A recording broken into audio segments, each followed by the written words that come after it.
मंठा येथील मार्केटिंग फेडरेशनचे गोदाम बेकायदेशीरपणे पाडण्यात आले असून या प्रकरणाने पुन्हा एक नवीन वळण घेतले आहे। या प्रकरणी दोषीवरील विविध कलमांन्वये गुन्हा दाखल करून तात्काळ कारवाई करावी अशी सूचना महाराष्ट्राचे सहकारी पणन महासंघाचे अध्यक्ष दत्तात्रय पानसरे यांनी मंठा येथे केली आहे। या प्रकरणी तात्काळ गुन्ह्यात वाढ करावी नसता या ठिकाणी आंदोलनाचा पवित्रा त्यांनी घेतला होता।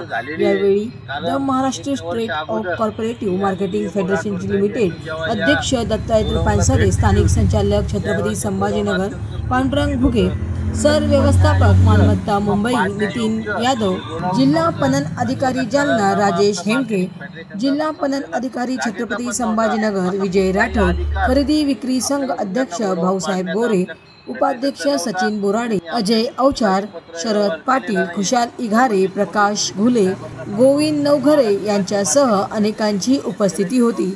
आर्यवर्त न्यूज प्रतिनिधी गजानन माळकर, मंठा, जिल्हा जालना। व्यक्तीने केलेले आपण त्यांच्यावर कठोरात कठोर कारवाई करा अशी महाराष्ट्र मार्केटिंग फेडरेशनच्या वतीने आपणास विनंती करण्यात येते।